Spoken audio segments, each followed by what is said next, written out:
ABP আনন্দ, এগিয়ে থাকে, এগিয়ে রাখে। দেখো, বৃষ্টি 25 দিন পার হলো কৃষকদের এই আন্দোলন, এবং তারা এই যে 3টি আইন প্রত্যাহারের দাবিতে নানা ধরনের আন্দোলন করছেন। বিশেষ করে সিংহু এবং টিকরি বর্ডারে রাতভর তাদের জামায়াত থাকছে। নয়ডাতে যে গাজিয়াবাদ ইউপি বর্ডার রয়েছে দিল্লিতে, সেখানেও ন্যাশনাল হাইওয়ে 24 তাদের ধর্ণা চলছে।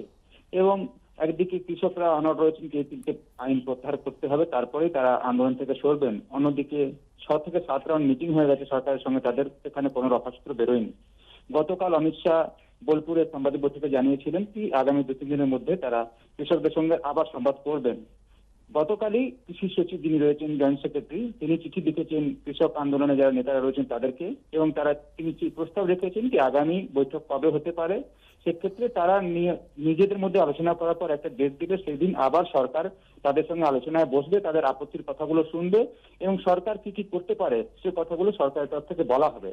এর আগে বৃষ্টি ডেডলক হয়ে গেছিল যখন কৃষকরা অনড় ছিলেন কি ইয়েস অর নোতে তারা জবাব চাইছিলেন কি এই 3টি আইন প্রত্যাহার হবে কি হবে না, এটা তারা সরকার থেকে শুনতে চাইছেন। সেই সময় আর কথা এগোয়নি এবং ডেডলক হয়ে গেছিল। এখন আবার সরকার প্রস্তাব দিয়েছে কৃষকদেরকে, তারা আপনারা আসুন, আপনাদের সময় মোতাবেক যখন আপনারা সময় দেবেন, ডেট দেবেন, সেদিন আবার বিজ্ঞান ভবনে যে মিটিং গুলো হচ্ছিল আবার সরকার তাদের সঙ্গে আলোচনায় বসবে এবং যে প্রস্তাবগুলো সরকারের কাছে রয়েছে আরেকবার কৃষক নেতাদের সঙ্গে তারা আলোচনা করবেন। এবং কৃষক নেতারা যদি অন্য কোনো ইস্যু থাকে সেক্ষেত্রে সেটা নিয়ে ডিসকাস করতে রাজি রয়েছে কেন্দ্রীয় সরকার। সেটা জয়েন্ট সেক্রেটারি কৃষি মন্ত্রকের যে চিঠি পাঠিয়েছেন সেটাতে লেখা রয়েছে। এখন দেখতে হবে বৃষ্টি কি পরবর্তী মিটিং এর ডেট কি ঠিক হচ্ছে, কৃষকরা কি অবস্থান রাখছেন এবং সরকার কতটা নমনীয় হচ্ছে তাদের দাবিগুলো মানার জন্য। ধন্যবাদ বিজেন্দ্র।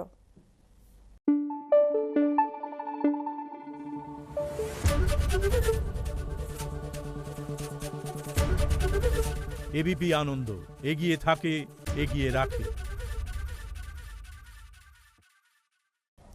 মমতা বন্দ্যোপাধ্যায় দল বদল করেননি, তৃণমূল কংগ্রেস তৈরি করেছিলেন। অমিত শাহর মন্তব্যের জবাব দিলেন সুব্রত মুখোপাধ্যায়। কেন্দ্রের কৃষি প্রকল্প আয়ুষ্মান ভারত কার্যকর না হওয়ায় ফের রাজ্য সরকারকে আক্রমণ করলেন কেন্দ্রীয় স্বরাষ্ট্রমন্ত্রী। রাজ্যের প্রকল্পে মানুষ বেশি লাভবান হচ্ছে, জবাব দিল তৃণমূল। दीदी कहती है कि भारतीय जनता पार्टी दल बदल कराती है। दीदी, मैं आपको याद कराने आया हूं, जब आप कांग्रेस छोड़कर तृणमूल बनाई तब वो दल बदल नहीं था। মমতা ব্যানার্জি কোনোদিন দল বদল করেননি। তিনি 1998 সালে সর্বভারতীয় তৃণমূল কংগ্রেস থেকে ছেড়ে তৃণমূল কংগ্রেসের নামে একটা নতুন দল তৈরি করেছিলেন। শনিবার মেদিনীপুরে অমিত শাহ সভায় শুভেন্দু অধিকারীর সঙ্গে তৃণমূল ছেড়ে বিজেপিতে যোগ দিয়েছেন আরও 6 জন বিধায়ক, 1 জন সাংসদ। এর ফলে তৃণমূল জোর ধাক্কা খেয়েছে বলে দাবি করছে বিজেপি। সেই সঙ্গে ওই দিনের সভা থেকে তৃণমূল নেত্রীকে দল বদলের খোঁচা দেন কেন্দ্রীয় স্বরাষ্ট্রমন্ত্রী। এদিন তারই জবাব দিল তৃণমূল। 70-এর দশকে কংগ্রেসেই রাজনৈতিক জীবন শুরু হয় মমতা বন্দ্যোপাধ্যায়ের। 1976 থেকে 80 সাল পর্যন্ত তিনি পশ্চিমবঙ্গ মহিলা কংগ্রেসের সাধারণ সম্পাদক ছিলেন। 1984 সালে লোকসভা নির্বাচনে কংগ্রেসের টিকিটে যাদবপুর লোকসভা কেন্দ্র থেকে কমিউনিস্ট নেতা সোমনাথ চট্টোপাধ্যায়কে হারিয়ে সাংসদ হন মমতা। 1989 সালে লোকসভা ভোটে যাদবপুর কেন্দ্রে হেরে যান তিনি। এরপরই 91 ও 96-তে কলকাতা দক্ষিণ লোকসভা কেন্দ্র থেকে কংগ্রেসের হয়েই জয়ী হন মমতা। কিন্তু 97-তে কংগ্রেস শিবিরের সঙ্গে সম্পর্ক ছিন্ন হয় তার। পরের বছর 98-তে তৈরি করেন তৃণমূল কংগ্রেস। অনেক পথ পেরিয়ে পৌঁছেছেন সাফল্যের শিখরে। তারপর শুধুই সাফল্য আর সাফল্য, যে পথে এবারে কাঁটা বিছিয়ে রাখতে চাইছে বিজেপি।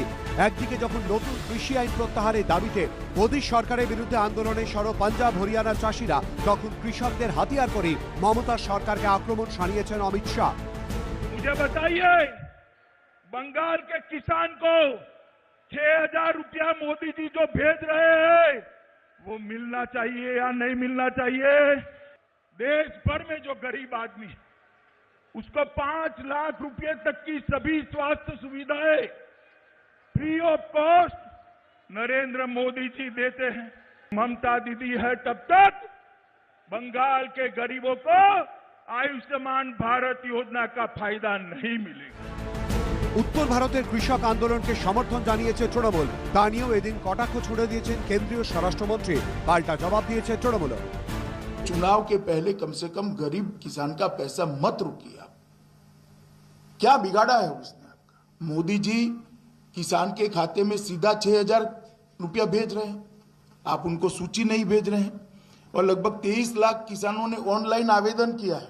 इसका सर्टिफिकेशन सिर्फ आपको एक पत्र देकर करना है, वो भी आप नहीं कर रहे हो और आप किसान आंदोलन का समर्थन कर रहे हो। কৃষক বন্ধুর আওতায় বাংলার কৃষকরা একর প্রতি বার্ষিক 5,000 টাকা সহায়তা পান।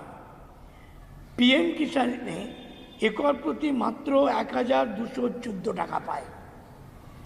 কোথায় 5,000 টাকা সহায়তা, আর উনি যেটাকে ব্যাংকের ছলে বলেছেন, আর কোথায় 1,214 কোটি টাকা। কৃষকদের জন্য কেন্দ্রীয় প্রকল্পের পাশাপাশি স্বাস্থ্য বীমা আয়ুষ্মান ভারত চালু না হওয়া নিয়েও মুখ্যমন্ত্রীকে আক্রমণ করেছেন কেন্দ্রীয় স্বরাষ্ট্রমন্ত্রী।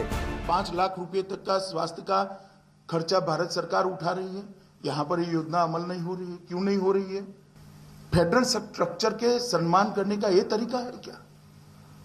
इसके कारण आप आपके राज्य के मतदाताओं का, आपके राज्य के गरीबों को अन्याय करेंगे। आप चिंता मत करिए ममता दीदी, ये चुनाव के साथ ही समाप्त होने वाला है, क्योंकि आपकी सरकार जाने वाली है। স্বাস্থ্যসাথী প্রকল্প আয়ুষ্মান ভারতের 2 বছর আগে বাংলায় শুরু হয়েছিল। 1.4 কোটি পরিবার বার্ষিক 5 লক্ষ টাকার স্বাস্থ্য বীমার সুবিধা পেয়েছে। কাজেই আয়ুষ্মান ভারত প্রকল্পের সুবিধা থেকে বঞ্চিত হবার আলাদা করে কোনো প্রশ্ন ওঠে না। সব মিলিয়ে ভোট যত এগিয়ে আসছে, প্রকল্প নিয়ে ক্রমেই বাড়ছে কেন্দ্র রাজ্যের চর্চা। কিন্তু তাদের প্রকল্পে কতটা উপকৃত হচ্ছে মানুষ, উত্তর মিলবে ইভিএমে। হিন্দোল দে, দীপক ঘোষ, অরিত্রিক ভট্টাচার্য, এবিপি আনন্দ।